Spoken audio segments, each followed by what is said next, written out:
everyone, I'm Christiana Skarlatopoulou. I'm a scientist at CNBio, and today I'm going to present to you cell stocks and rock and roll, cell validation and drug-induced liver injury using a human liver MPS.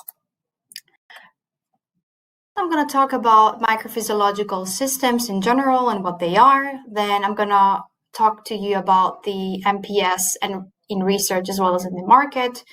And obviously, I'm going to present to you CNBio's MPS, and then we're going to go into cell validation and the drug-induced liver toxicity called DILI.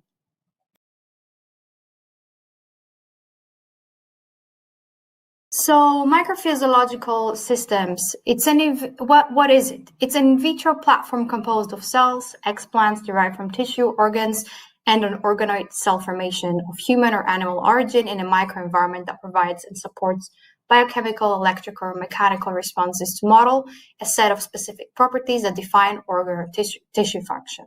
So in a nutshell, cells from tissue, organs, or organoids, origin can be human or animal, and the addition of the microenvironment, which can include biomechanical, electrical, or mechanical properties, which makes up this tissue/organ model.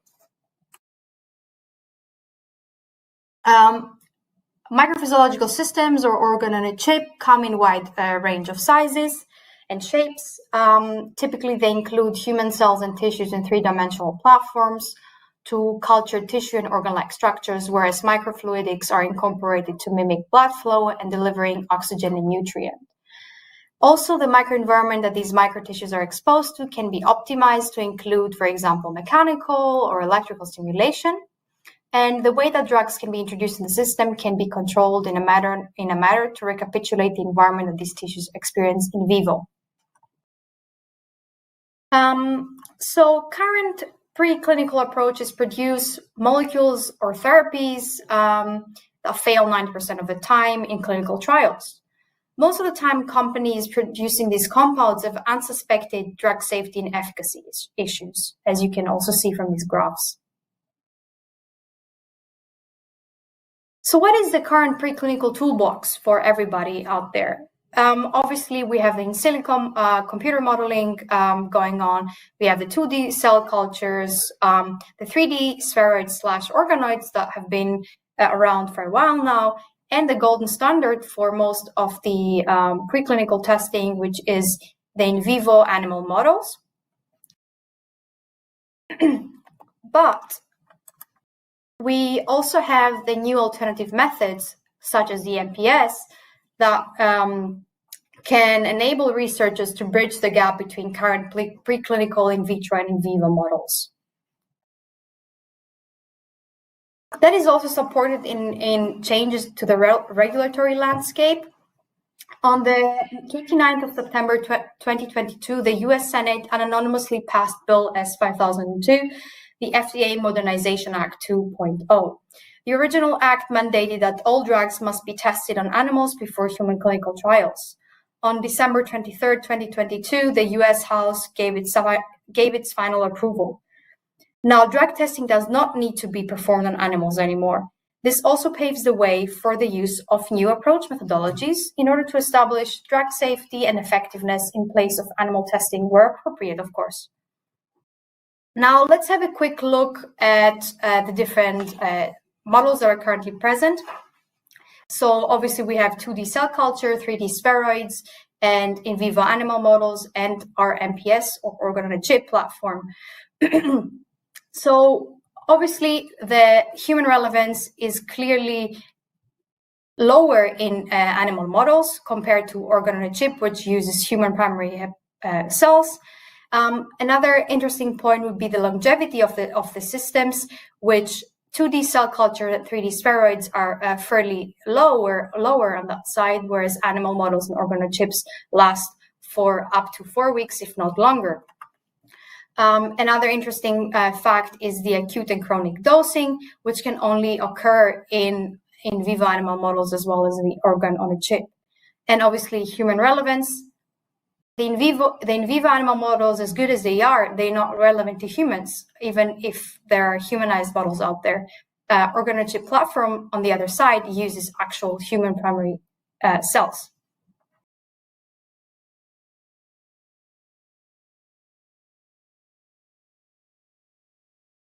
This is our PhysioMimix system. It has a unique open well design, and it's easy to install and set up. With a controller which stays outside of the incubator, you can set up the flow direction and flow rates for your experiment. The plate sits in the driver on the docking station, which sits inside the standard size incubator. Our PhysioMimix system enables you to model human biology in the lab through rapid and predictive human tissue-based studies, with built-in microfluidic technology to provide nutrients and mimic blood flow.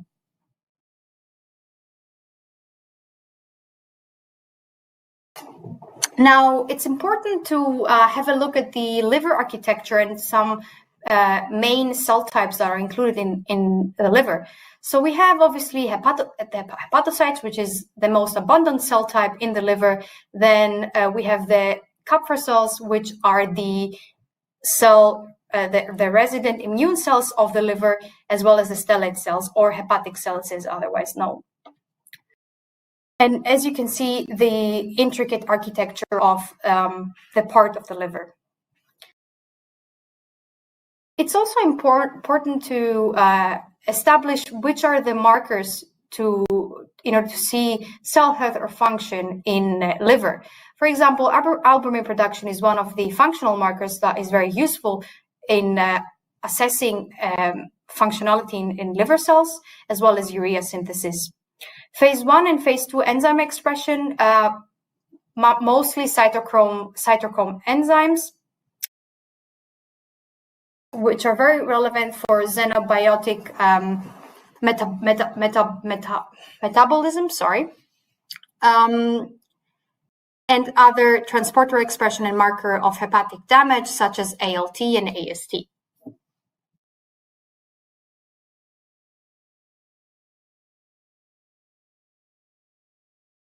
Now let's have a look at the actual chip / our plate or liver plate. We have an elongated teardrop-shaped well with collagen-coated scaffolds, as you can see here at the bottom, which include multiple pores where the cells are seeded and the tissues can be formed. The circulation is microfluidically driven. And here you can see the morphogenesis from single cells to microtissues over the time course of 7 days. From single cells on day 0 to a fully formed microtissue on day 7.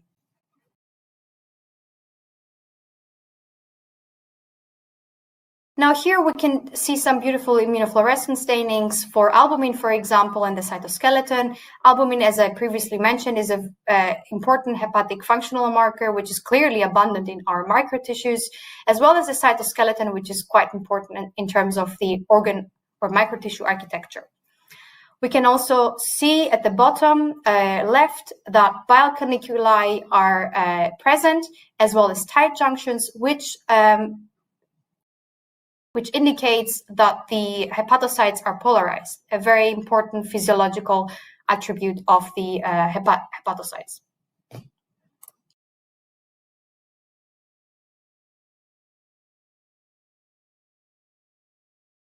So our liver MPS produces long-term and high functional mono and co-cultures.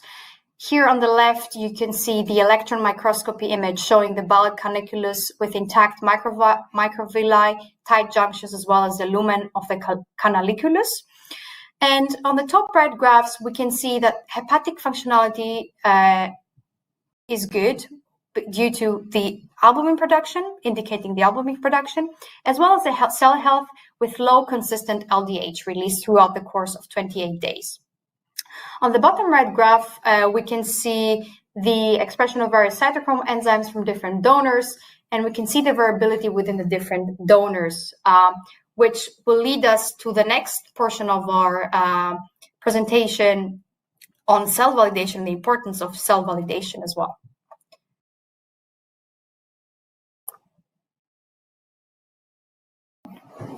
Now, obviously, in in the industry out there, there's a lot of debate in terms of what cells to use in order to model disease. And the main debate has been always human primary cells or animal primary cells versus cell lines or iPSCs. And obviously, cell lines and iPSCs are easy to handle and readily available at a low cost. And obviously, reproducible results are ready to go. But they're not genetic stable, nor are they human relevant. Human relevance appears to be the best for primary hepatic cells, in our case at least, as well as genetic stability. Obviously, for human primary cells, we have inherent and introduced variability as it's known in the field. But additional difficulties also is the handling of the cell types, of the handling of the cells. For example, the hepatocytes are very sensitive to shear stress, and obviously the lifespan of primary cells in 2D is very poor. And obviously, in order to eliminate or reduce as much as possible this inherent or introduced variability in these cells, we've established cell validation protocols in order to achieve reproducibility and consistency in our results.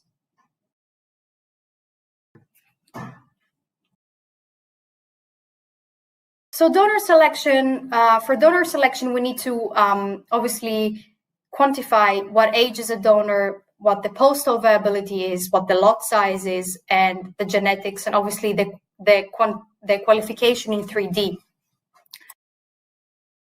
So for that, what we do is obviously culture these cells, and we need to assess microtissue formation, as you've previously seen in the other slides, the CYP activity, the albumin production, the viable cells per vial, as well as the well-to-well consistency within one donor.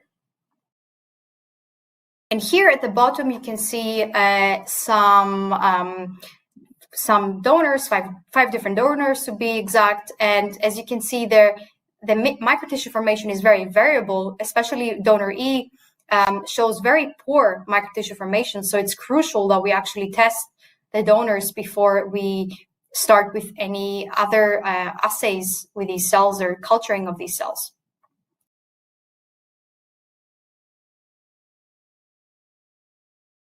So in terms of methodology, what we do is we always start with primary human hepatocytes for the validation on their own as a monoculture, and that lasts for about 2 weeks, and we have 5 different time points. On these 5 different time points, we check the hepatic function and cell health by using albumin, LDH, urea, and CYP3A4 assays. And for each of these time points, we have specific pass criteria. And you can also see the timeline of the experiment at the bottom as well. Now, obviously more relevant for the DILI experiments that we're going to talk later on, there are co-cultures that need to be validated as well. So for Kupffer cells, in order for them to be validated, they need to be co-cultured with pre-validated PHHs and treated with or without lipopolysaccharides in order to induce the immunological response. These experiments last about 5 days, and liver function is tested using urea, and the inflammatory responses for the Kupffer cells are tested using IL-6 and TNF-alpha assays. Now, in order to validate hepatic stellate cells, we do a triple culture, including pre-validated PHHs and KCs, and this triple culture with hepatic stellate cells is treated with HepFat media, which is for NASH induction, and with or without TGF-beta for an advanced fibrosis phenotype. The duration of that type of cell validation culture is around 14 days, and the hepatic function and cell health is similarly to the other ones using albumin, LDH, and urea. And here we have the addition of the NASH phenotype, which is assessed by IL-6, IL-8, TIMP1, and fibronectin.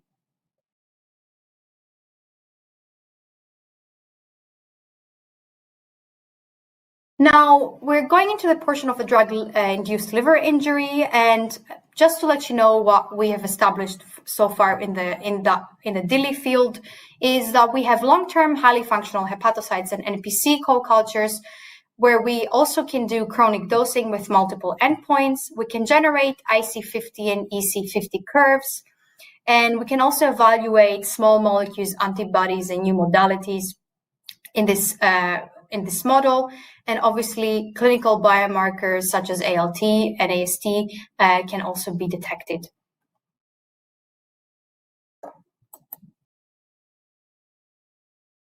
The liver is one of the organs most susceptible to drug toxicity and DILI, and DILI is a major cause of drug failure.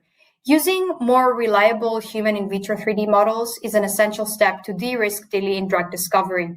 So here we demonstrate the use of our liver MPS platform by co-culture primary human hepatocytes and Kupffer cells. We're able to administrate several compounds with different DILI severities. Our typical study timeline includes 4 days of cell co-culture, following by 4 days of dosing of compound. It is vital to perform the cell quality control prior to the dosing and during the experiments by using obviously reliable assays. The data presented at the top are generated from the entire study, in which the 15 compounds were tested, and shows good levels of reproducibility with low intra and inter-study variability.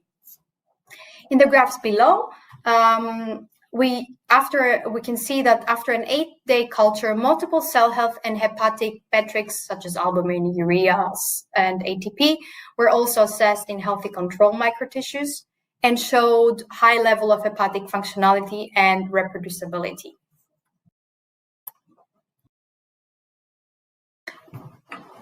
Our first case study presents data for 2 anti-diabetic thiazolidinediones, troglitazone and pioglitazone. So troglitazone was classified as a severe DILI concern and was licensed for use in 1997 to treat type 2 diabetes, but was withdrawn by the FDA only 3 years later due to the frequency of liver injury, including acute liver failure, reported in the post-marketing surveillance. Moreover, to date, published animal studies failed to predict troglitazone's potential to cause severe liver injury. The toxicity of this compound was also not detected in standard in vitro 2D hepatic assays. Pioglitazone, on the other hand, is a compound known to be of low DILI concern. Instances of acute liver injury due to pioglitazone are rare, but have been seen occasionally, specifically for patients with obesity and heart failure. During its development, pioglitazone did not exert any hepatotoxicity in classic in vitro 2D models or in more advanced 3D models. And as you can see here from our data, an acute tox response was detected by ALT and LDH release when the liver microtissues were dosed with troglitazone for 96 hours. Furthermore, a rapid reduction of albumin and urea was shown. As you can see, CYP3A4 activity, which is for assessing metabolic biotransformation, also confirmed the toxicity caused by troglitazone. Pioglitazone, on the other hand, showed mild hepatotoxic effects with moderate reduction in albumin and urea production, and very minor reduction in ATP content was also observed at high pioglitazone concentrations, but this was not significant. The results demonstrate the ability of the liver MPS to detect the toxicity of compounds with mild DILI concern. And we can also see here, we can also see here bright field imaging of the formed microtissue treated with proglitazone after 8 days of culture, which also confirms the severe dose-dependent damage of troglitazone. As a positive control, we used here chlorpromazine, which is a known high toxic hepatotoxic compound. Here is a further set of bright field microscopy for pioglitazone-treated scaffolds, which shows slight microtissue alteration following the 96-hour exposure to the drug at the 2 highest concentrations. As you can see, our system is sensitive enough to detect the difference in compounds with varying DILI concern. Now, our second case study included tolcapone and entacapone, which are currently used for the management of Parkinson's disease, both classified as catechol methyltransferase or COMT inhibitors. Tolcapone was the first COMT inhibitor approved by the FDA and was introduced to the US market in 1998. However, it was withdrawn soon after its approval due to the death of several patients with severe liver complications, indicating that its DILI risk was missed during the preclinical safety testing. Tolcapone was subsequently reintroduced to the market in 2009 to be used only as a last resort treatment for Parkinson's disease. Entacapone, on the other hand, is tolcapone's structural analog and is the second COMT inhibitor approved for Parkinson's disease and has low risk of hepatotoxicity. It is therefore considered as relatively safe, but occasionally causes some liver damage. In vitro cellular assays showed that both compounds can induce mitochondrial dysfunction in a dose-dependent manner or via inhibition of efflux transporters, but only tolcapone was associated with immune-mediated DILI, causing a sharp increase in T regulatory cells, whereas entacapone did not exert an effect of this type of cells.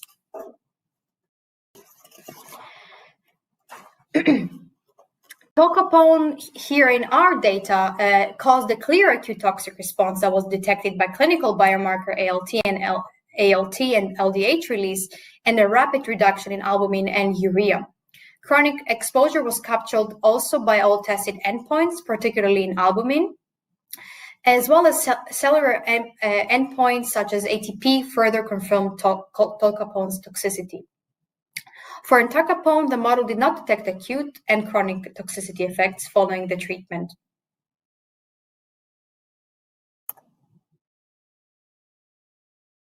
As I previously mentioned as well, we tested also some new modalities. We chose ASOs, or otherwise known as antisense oligonucleotides, which are engineered molecules that contain locked nucleic acid, or otherwise called LNA, designed to induce target RNA cleavage. Many studies show there's a strong association between liver toxicity and the sequence content of the LNA gap mirror of ASOs, and that the liver is one of the accumulation target organs where ASO-mediated toxicity is often observed. In vitro biotransformation studies at an early stage of drug development are paramount for the prediction of potential hepatotoxicity of ASOs. For modalities such as ASOs, which have human-specific mode of action, animal models are less suited, and therefore it is imperative to use the most human, translatable in vitro models available for the preclinical evaluation to rule out false reporting due to interspecies differences. So the liver MPS model here distinguished between safe and toxic ASOs, LNA32 being the safe in vivo and LN43 severely hepatotoxic in vivo, with acute toxic response detected by only clinical biomarkers ALT and LDH release at 96 hours of exposure, as you can see here in the graphs. Interestingly enough, the hepatotoxicity of LNA43 was not picked up by more simplistic in vitro human cells cultures models. The data is not shown here. But we hypothesize that the presence of hepatic immune cells, the Kupffer cells I've spoken before, in the liver microtissue is key to the assay's increased sensitivity. Whilst our findings recapitulate the published data from in vivo trials conducted on mouse and rat models, we recommend the complementary use of MPS models when working with human-specific modalities to confirm that data from in vivo animal studies.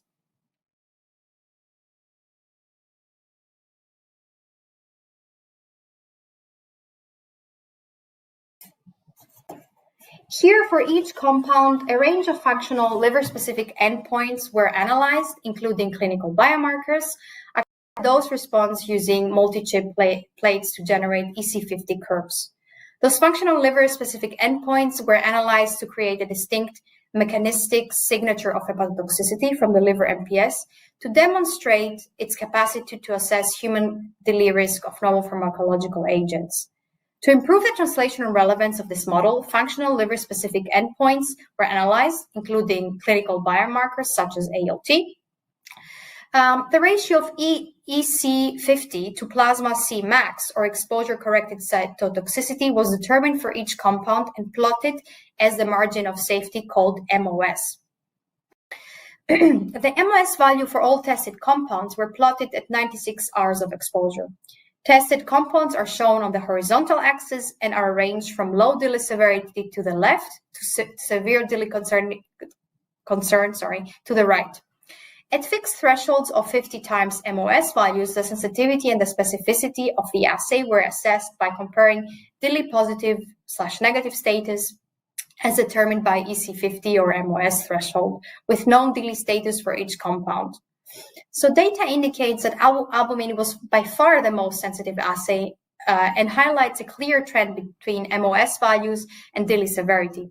The data demonstrates that the liver MPS DILI assay has superior sensitivity and specificity over classic 2 primary hepatocyte cultures in detecting drug-induced hepatotoxicity.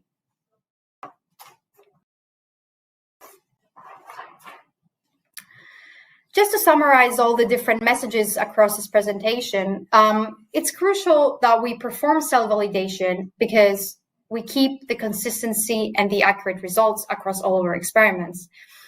The liver MPS provides a better in vitro to in vivo translatability by using clinically relevant biomarkers, as we've previously mentioned, such as ALT.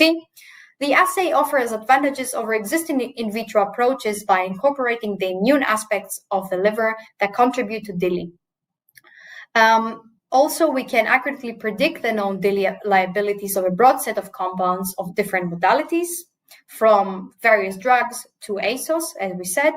Also, it is insightful for the evaluation of drugs with human-specific models of action, where animal models are less suited. Again, the ASOs, the human-relevant ASOs that we talked before. Overall, by improving the ability to predict the DILI risks in early stages, the liver MPS can potentially better protect patients' lives and save drug discovery companies huge costs. Thank you so much for your attention, and I hope you've learned something. Feel free to ask me further questions via email. And I'd like to thank my colleagues Ovidiu Novak, Audrey Dubourg, and Raul Silva for providing the data and also helping me with this presentation. Thank you.